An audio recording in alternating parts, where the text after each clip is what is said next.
Welcome to Conversations with Joy podcast. Hi, welcome to Conversations with Joy. And this will be our final segment on radical forgiveness and grief. Now, you've probably seen the other recordings where Melody Lebaron, amazing priestess and grief facilitator, has joined us. But I am so blessed. We are so blessed to have JoAnn Tipping with us.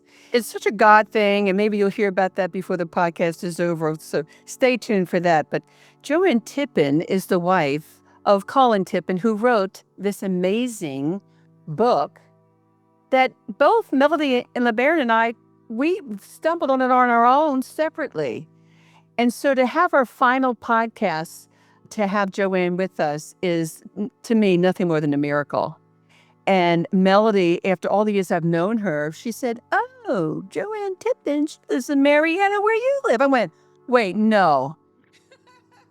And so we were able to twist her rubber arm and get her to be with us and share so much about the work that she and her husband have been doing. And Melody will step in whenever she chooses, but the Spirit calls her. So anyway, so welcome. Let's get started. So, JoAnn, thank you for agreeing to be with us. I'll let you start off and just introduce yourself to us. Okay. Colin Tipping and I were partners in our marriage. And in 1993, we saw a show by Bill Moyers. And it was on cancer retreats in California. And he and I watched the program. And at the end, we were in tears. And we just looked at each other and we said, let's do that here in Georgia. And Wow. so things just started popping. Once we said, let's do a cancer retreat in Georgia, all of a sudden, Great Spirit just started putting things in our lap. Mm-hmm. Took a trip to England, to the original place where the Queen at that time got her homeopathic healings. Anyway, it started a whole pathway of our understanding the importance of forgiveness in the healing process. And by healing, I mean that can be healing into the death journey or healing into an elevated life experience after going through that process of really self-discovery and self-love. That is wonderful. Yeah.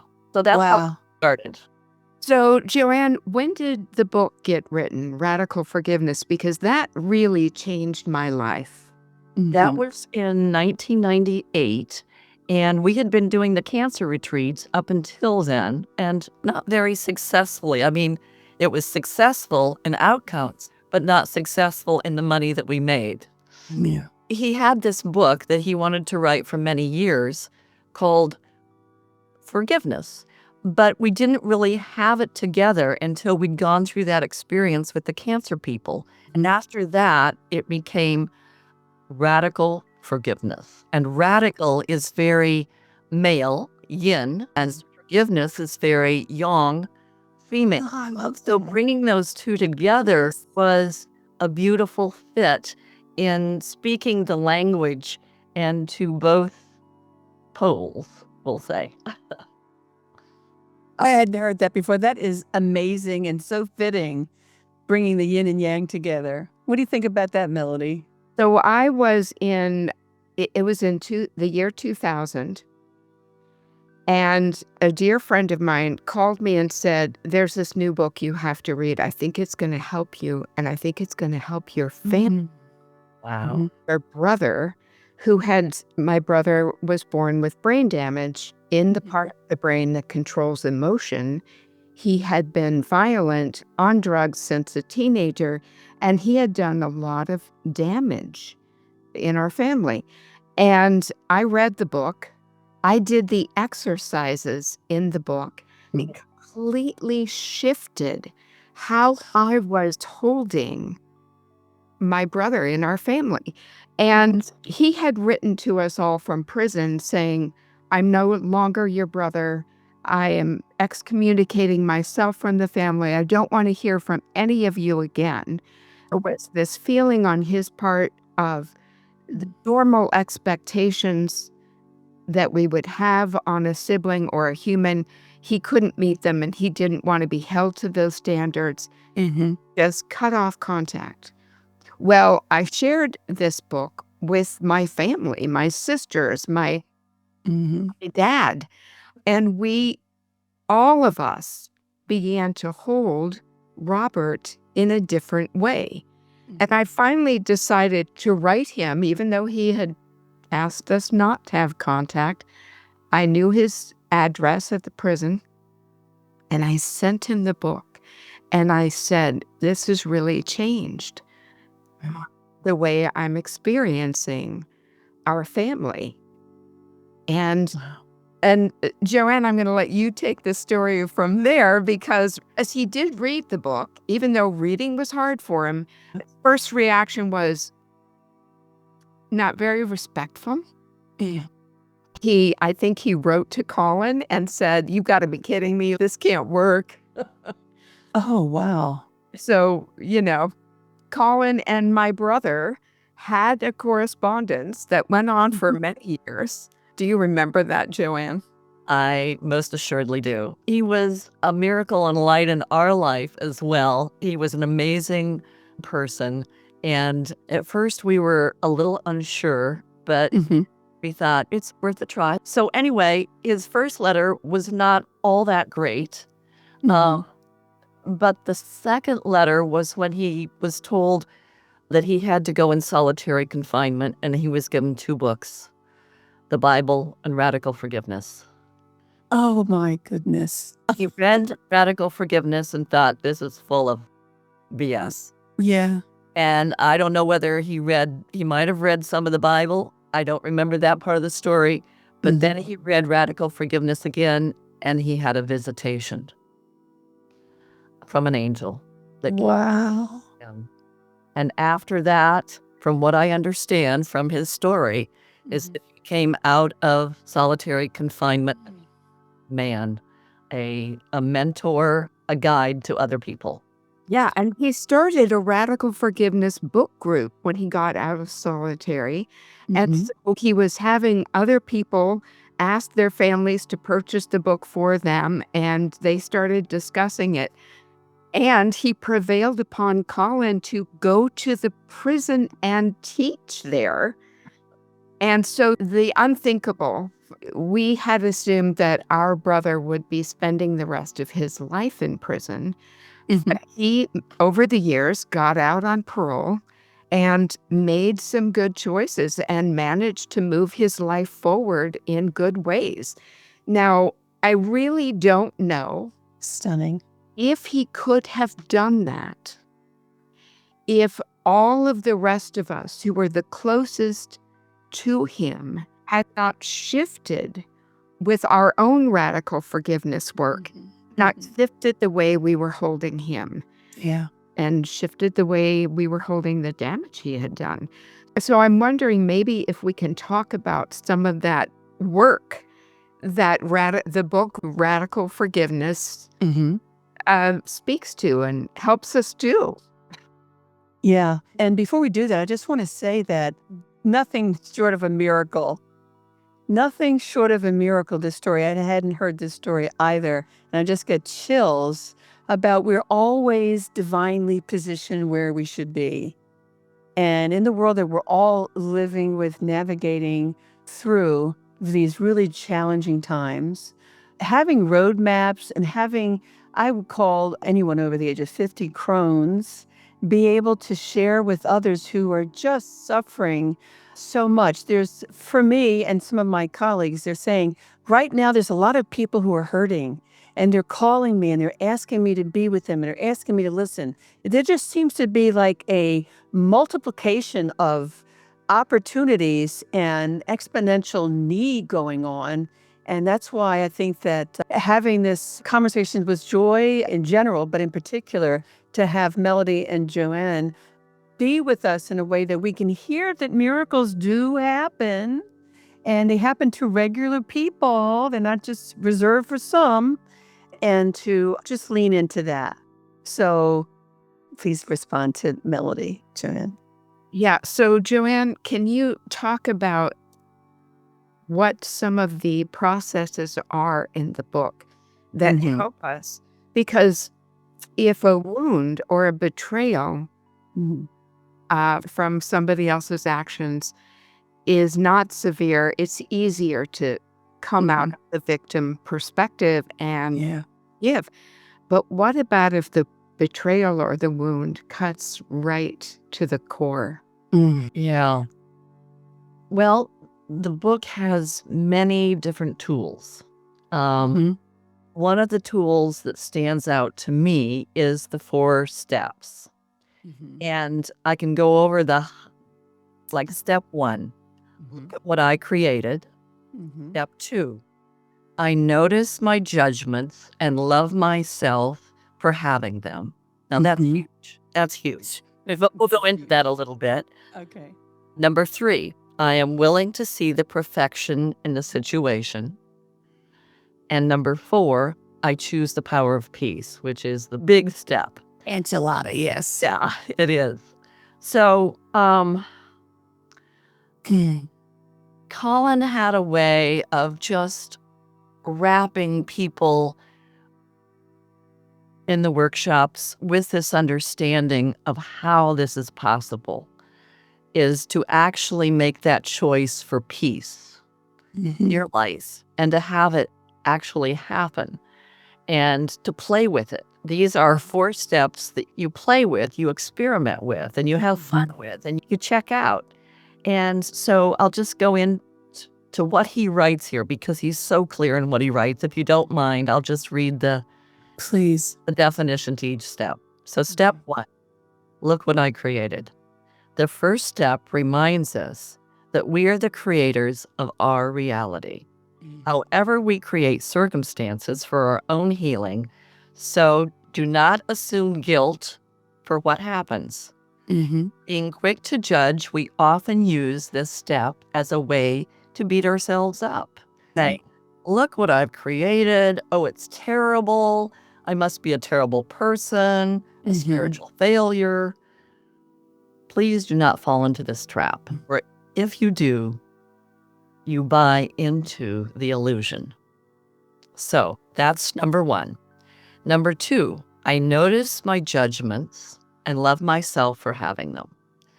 And to me, this is really a big shift in who we see as who we are in the world. This step acknowledges that as humans, we automatically attach a whole string of judgments, interpretations, questions, and beliefs to situations. Our task involves the accepting the imperfection of our own humility and loving ourselves for having these judgments, including the one that says that we are separate from God. Our judgments are part of ourselves, so we must love them as ourselves. Doing this connects us with what is actually happening in our body and our mind and brings us into the present through our feelings. Our energy then shifts quickly and allows us to go into the 3rd and 4th steps. So the 3rd step, I am willing to see the perfection in the situation. The willingness step is the essential step in the radical forgiveness process. It equates to a prayerful surrendering of the moment to the divine plan and the willingness to love ourselves for not being able to see this plan directly, which takes us to number 4. I choose the power of peace. This 4th step, a consequences of the previous steps by accepting the divine purpose is served in the situation that what appears to be occurring may be illusionary. Choose to feel peace and to use the power of peace in whatever actions are required of us. The power of peace found when we are totally present in the moment, acting with clarity and focus to do whatever may be required, and being totally aware of our feelings. So there's the 4 steps, and just writing the 4 steps down can often trigger what the meaning and the shift is all about, and things happen out of just doing that. It's so radical to recognize our judgments and love ourselves right Anyway, I love that. It's radical. Yes. But because people always think that judgment is a bad thing, as if we don't all have that capacity, and we aren't always judging. The automatic in us is, I like this, I don't like that. That's good, that's bad. And just judge. In fact, I usually call that little person back here somewhere is the judger. And to really move toward peace is to take them lovingly, put them in a chair like I'm sitting in, and get the duct tape the arms and feet, put a nice strip over their mouth and say, we'll get back to you, love. So, to really notice that, and there's a fine line, isn't there? Yeah. Discernment, which is the intuition, the spirit speaking, discernment and judgment. And most of us don't know when we've crossed that line, but now we're in territory that when we have a judgment on something, we're pushing it away and we can't really be fully present for it. Right. So to say, these are my judgments, I love myself in spite of having them, allows us to put them down and be in the experience without judgment. And I just have to share, going back to my brother's story, that for about 10 years, after Robert really took radical forgiveness in and began practicing it, he was making, for the most part, some choices that really allowed him to be a presence of curiosity, creativity, and love. And he was able to get married and be in his children's lives for a little while in a healthy way, and allowed us all to have a reconnection.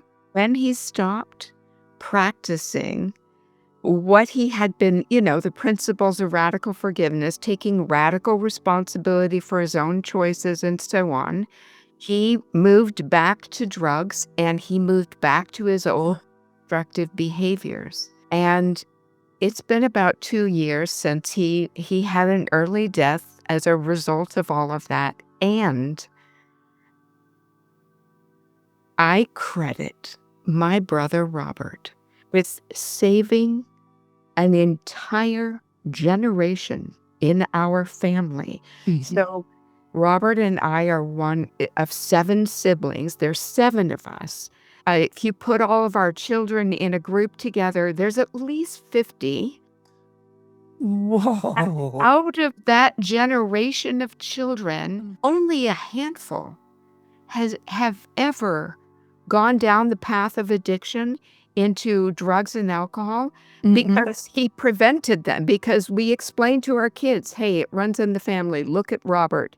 It's not a long, gentle slope for you to go from first use to addiction. You are hardwired for addiction, and it'd be like falling off a cliff.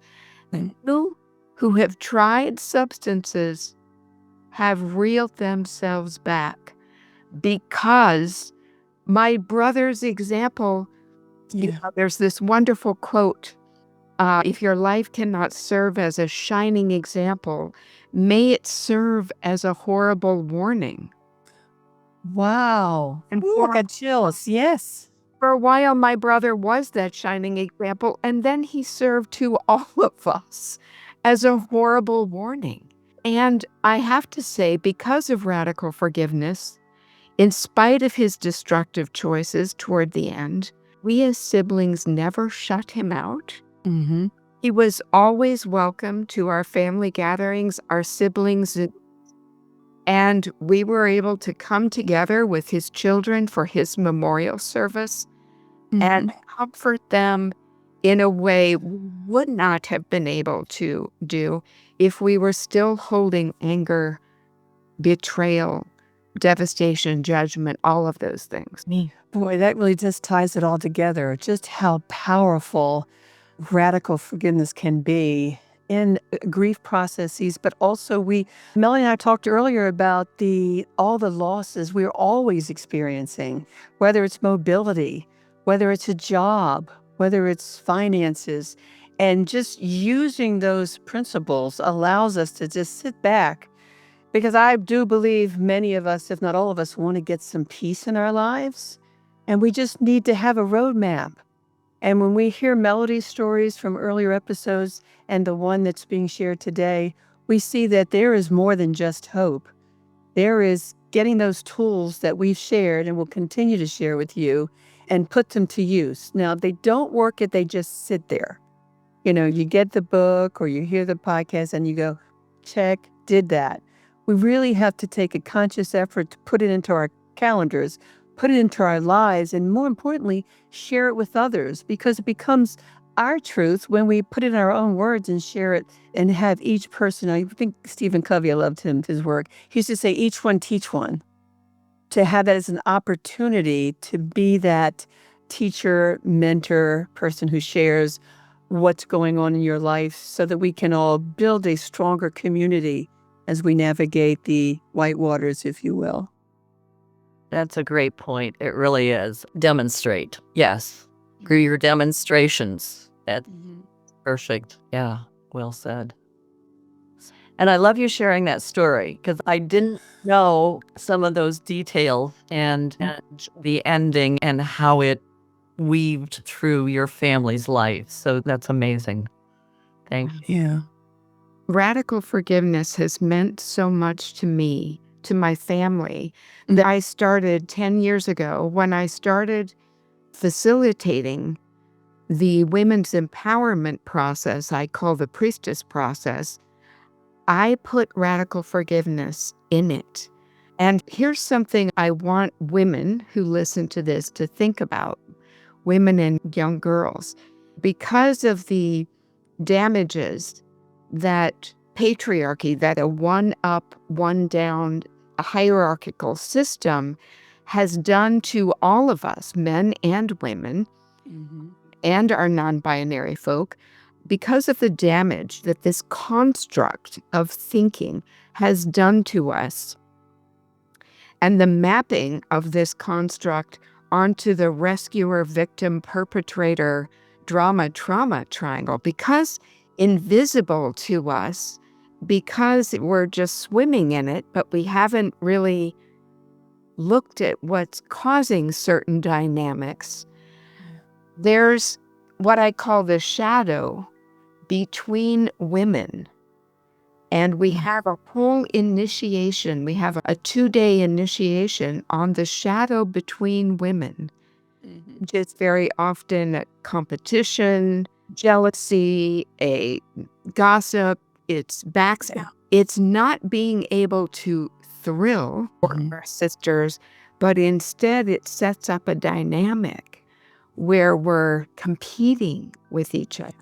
And radical forgiveness is the tool that I bring so that we can pull back the curtain of consciousness and watch ourselves in real time, projecting our own judgments on ourselves onto our sisters. Yes. Our own disowned shadow onto others, which in the short-term moment makes us a little more comfortable. Well, she's all that. She's, and it can be a bright shadow. My gosh, she's so gifted. And we forget that. Or it can be the dark shadow of, oh, I wouldn't want to be her. Oh, well, that's a lot that you put into that conversation. What's interesting is it's just so easy. It's almost like someone says we're hardwired to look at what's wrong with ourselves and others.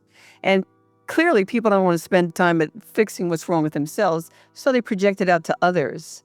I often say, if you have a challenging conversation with someone, is to rather than lash out or blame and shame, just say, what a perfect gift this is for me at this time. And spend time unpacking privately and thinking, I've drew this person to me for some reason. So let me look at the gift that they are and then come back and speak to others. I usually say, I cannot or I will not respond to an injustice that I feel until it's according to my values. Oh, I love that. And people used to say, remember, say count to 10. I found that count to 10 doesn't not long enough. I tell people it's either 10 minutes, it could be 10 hours, it could be 10 days, it could be 10 weeks, and it could be 10 years. Please hold your responses until they're according to values that are uplifting and are good for everyone's spirit. So, wow, you triggered that in me. Thank you so much, Melody, for reminding me and all of us that we do have choice in our responses if we give space between what's said and done, and we think it's to us, but what's said and done out there, and say, let me just take time and breathe before responding. So I'm wondering, when we think about people listening to our conversations, are there some, we're different generations. So I'm thinking about, look, those 12 and 13-year-olds I was with, what are some of the things we can think about that I will take back to them? And also what we remember when we were of an earlier generation, just some tips or ways of thinking that I can transport to them and you can as well to help them find more peace. Yeah. Another thing that was a tool was seeing the Christ in the other. Yes. And yes. that one is huge because what it asks us to do is to step out of our judgments and to be very present in this moment and to look into another's eyes. And when you look into another's eyes, see that soul, that Christ in the other person, which it's like the Namaste. Yes. It's using that energy, using that perspective, and just acknowledging that this person is just like you Yes. and is Yes. reflecting to you things that you either don't like about yourself or things that you love about yourself, things that you haven't accepted about yourself or things that you have accepted about yourself. And to be with that and to be in the moment. And then, like you said, Joy, to go to spend some quiet time afterwards and go, there's a purpose for this person reflecting these things to me is the lesson for me. Yeah, Yes. that's one of the tools. And for those who don't know or maybe forgot about what Namaste means, it simply means I bow to the spirit in you. Like you said, I see Christ in you. I see Christ in the plants. I see Christ in the animals and the minerals everywhere. That is a great tool. Thanks a lot, Joanne. I know you want to say something, Melody. Go ahead. Yes. So I feel like some of us are born with our attention on ourselves. Some of us are born with our attention on others. And I'm in that latter category. I think it's easier for me to have attention on others than it is to bring my attention deeply within to do that kind of work of let me sort things out. It always takes me longer than other people to come to a place of my own responsibility to sort out when I'm hurt. And ideally, we go back and forth. Our attention is out, our attention is in. Go back and forth. And I think that as a young person, if you have any kind of drama or trauma going on in your household, as I did growing up, Yes. it's very easy to get your attention stuck out where you're scanning the environment, you're hypervigilant to make sure everyone's okay. And I think it's also possible to have your attention stuck in and display narcissistic or selfish qualities. Yeah. And I just think it's helpful to recognize that these radical forgiveness principles we're talking about and be applied when your attention is stuck on something that's happening outside of you that you're upset about. But there's also a whole radical forgiveness worksheet on forgiving myself. Yes. When my attention is stuck in here and I'm blaming or criticizing myself, there's a whole way of working with that is just so helpful. So when one of my emerged priestesses, I've had maybe, I think, 10 circles. It's been 10 years that I've been facilitating. When someone reaches out to me and they're in some kind of a crisis or some kind of a situation, maybe it's internal or it's external, the first thing I ask them is, can you do a radical forgiveness worksheet on this? And then share with the results with me, and we'll talk tomorrow. Let's work through this. Because it requires, whether the upset is out here or in here, it requires that they do a little internal work we're talking about, and then I can hold space for whatever got activated or triggered. Yes. And one of my teachers says, love is the willingness to create the space in which something is able to change. Ooh, say that again. Love it. Say it again. Love is the willingness to create the space in which something is able to change. So really, all I'm doing is holding, usually asking good questions, and the thing is able to change. I like that's great. That's very helpful. Yeah. Yes. I think our middle schoolers would understand that. Well spoken. Thank you. Yeah. You reminded me also, Melody, of the whole notion that someone says something and therefore I'm going to blame them and say they made me feel something. They made me happy. They made me, what you're saying is making me mad. It's making me angry. And the whole notion of people say things all the time. People do things all the time. It's not necessarily what they say or do that causes anger in me, but rather my interpretation that they shouldn't be saying or doing those things to me. Now, in that phrase, but for me, I've experienced lots of relief when I own that I am making myself feel whatever I'm feeling. And then what a blessing and gift to recognize that distinction. Because then I can say, so how long do you want to feel this, Joy? Instead of looking outside and blaming someone for saying, Joy, you're ugly, how about thinking that may be grounded, that may be ungrounded? I haven't given you the authority to make that assessment about my ugliness, and I look forward to future conversations with you about it. Thank you. To be de-triggered on your own behalf. Yeah. And sometimes in that reflection, I think we come to an awareness, I need to set a boundary. Yes. Some people mistake that a boundary is something you're telling another person to do. No, we can't control other people, so we can only control ourselves. So a boundary is, if you continue to act in violent ways, we won't have contact. Right. You mean I can remove myself? I could take myself out of this. Great. Yeah. Boy, such a wonderful thing. I just recently, we had originally planned on doing this interview earlier, and we had to postpone it because of a death in my family. My old sister has just recently passed and graduated, as I like to say now that I've met Melody. She has been such a gift.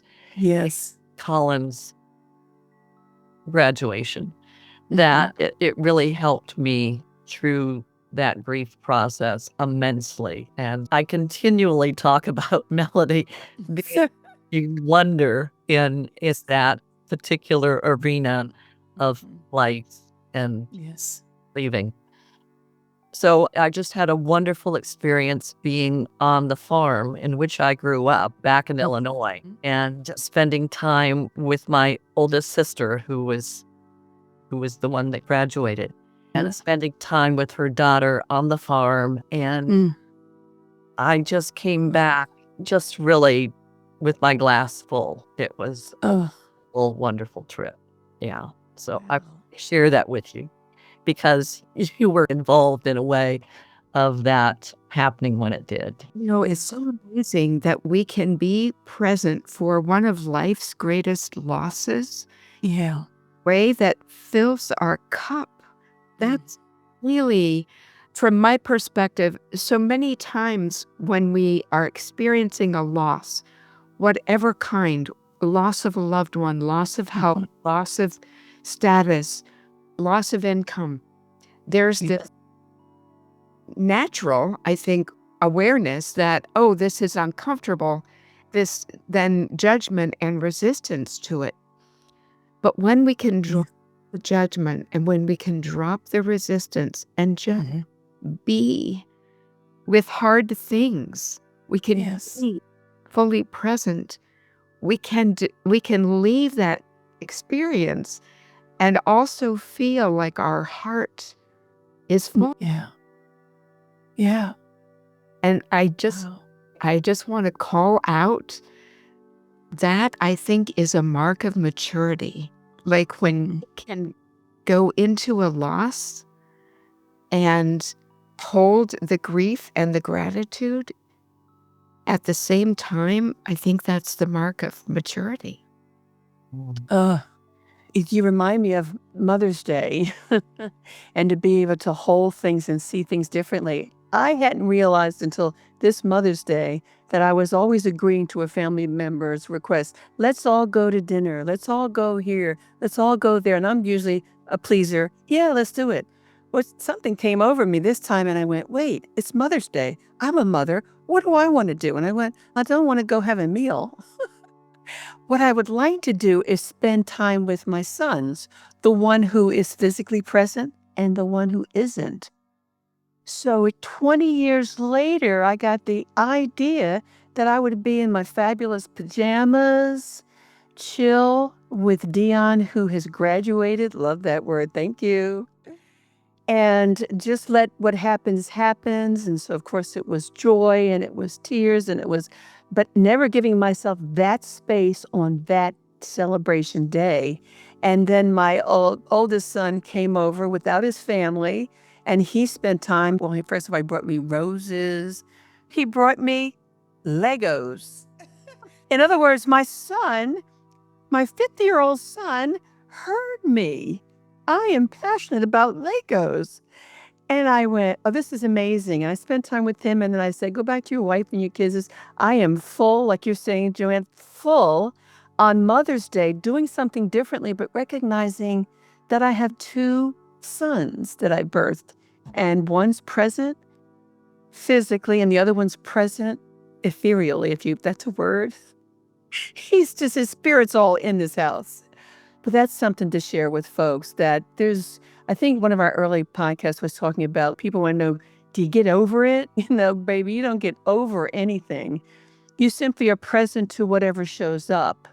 And rather than, for me, learning that distracting myself, and didn't know I was distracting myself, going here and there with others, just be quiet and be still.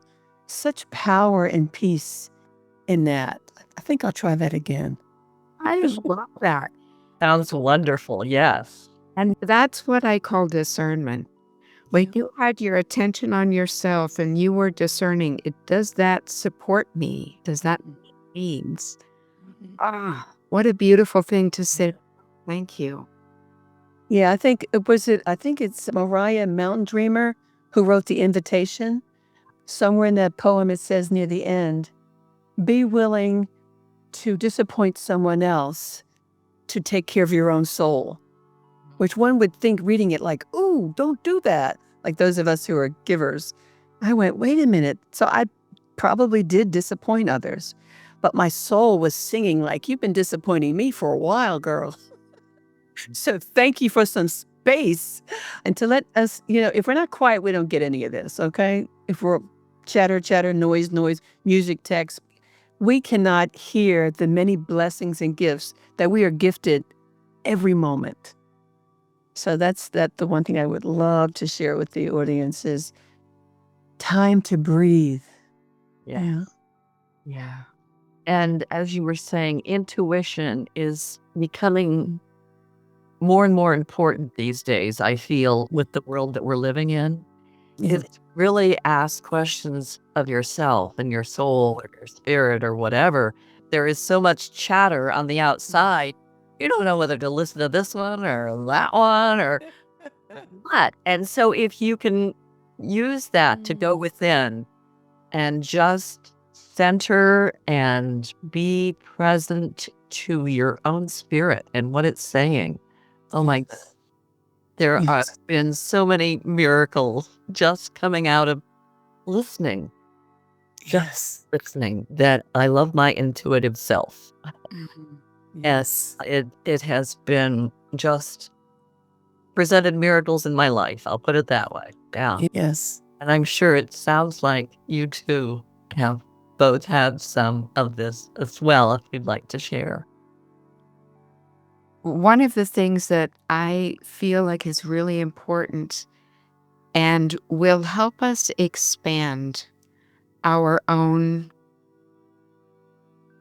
awareness of life, and I'm referring here to life with a capital L. Many people think that life is the opposite of death. And I would ask people to reframe that. I believe that birth and death are portals through which life flows. The more that we can do what you described on Mother's Day, Joy, where we are present to our loved ones who have passed on, who, if our heart is holding our loved ones, if the loved ones are a reference point to our heart for love, then we can assemble a circle.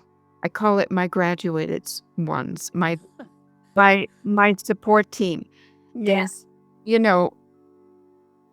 The more we can give ourselves the quiet and the intuition to be aware of in how many ways they want to still express their love for us. Yes. Maybe we're listening not just to your own needs, but to Dion's. Yes. Well, there were many miracles actually happening, and I think we've been speaking about this, Melody, offline. The last 2 months, the portal that I find myself in, that later on that evening, Mother's Day, and I've got people who've passed away on the wall, their pictures, people who are present, etc. And I'm just sitting there, and my younger brother, who was murdered at a very young age, 25, I noticed that over the years, and it's been like a long time, I don't know how old he'd be now, but I didn't have a lot of thought or interaction with him. Mother's Day, again, just being still. I get a text from an unknown person, and it reads like this. Hi, my name is, and I'm wondering if you are Harry Skipper Graham's sister. And I texted back, yes, I am. She said, when I was 17, we were in the hospital together. I was giving birth to our child. And I'm going, wait, what? She said, and my son, who is now 40, is having twins and wants to have a picture of his dad. It was Mother's Day. I went, wait, what? And I said, how did you find me since my given name is so different from Dr. Joy?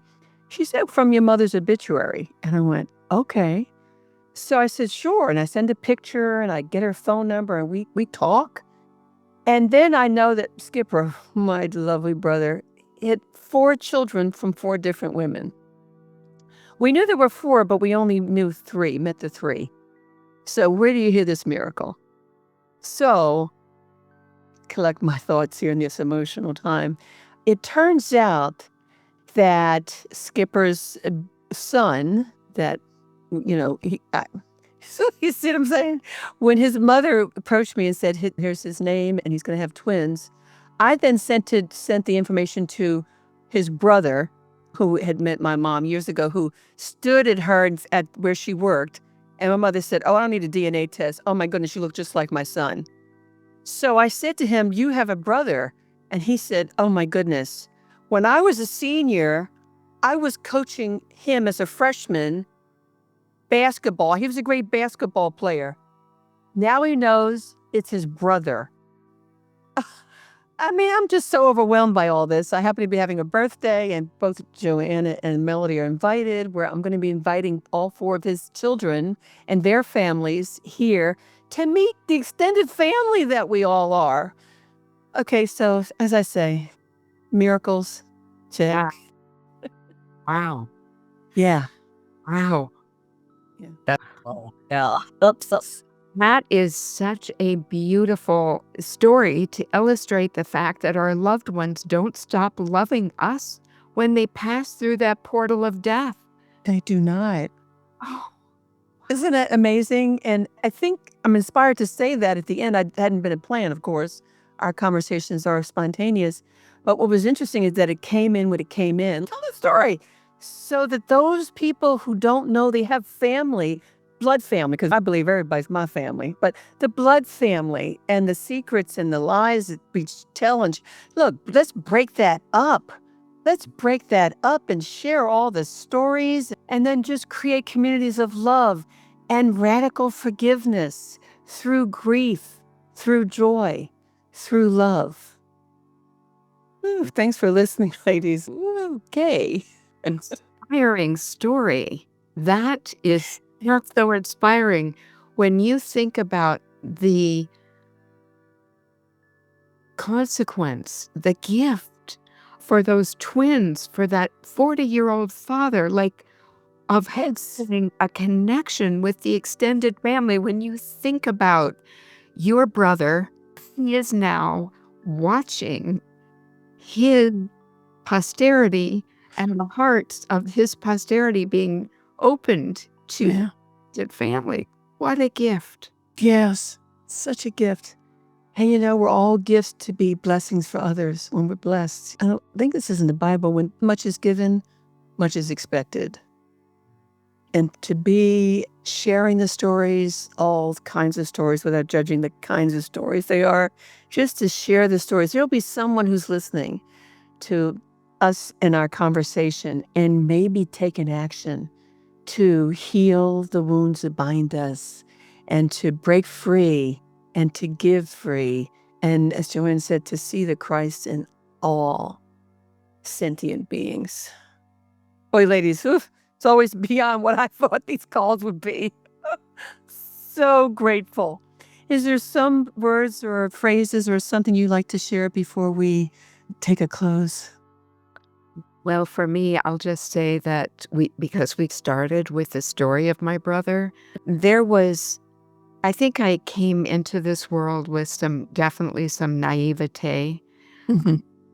I lacked what one of my teachers calls a bullshit detector. Which I have developed now. But because of the challenges, the abuses, the violence that I witnessed and experienced growing up, at the age of 18, I married someone, a church leader I'd met at 15, and we had 4 kids, and the marriage ended, and I remarried. And both of these choices were ways of me working through the violence, the abuse, the neglect. And recently, one of my sisters was very critical of my choices of both my first 2 husbands. When I proposed to husband number 3, she was like, oh, finally. But we were all together, we were sharing experiences, and I just made the comment of how grateful I was for those two husbands. And all of my sisters looked at me and they said, "What?" And I said, "Oh, yes, I'm incredibly grateful." Yeah. Without those experiences, I don't think I would have integrated the losses and the betrayals that happened. I wouldn't have been forced into therapy and all of the healing modalities. I wouldn't have been so ready for radical forgiveness. I'm incredibly grateful because those experiences with those men shifted my perspective out of this one up, one down dynamic into a partnership dynamic. Yeah. This is work in consciousness that many people never do. Yeah. It's hard work. It's hard work. And so I'm grateful for it.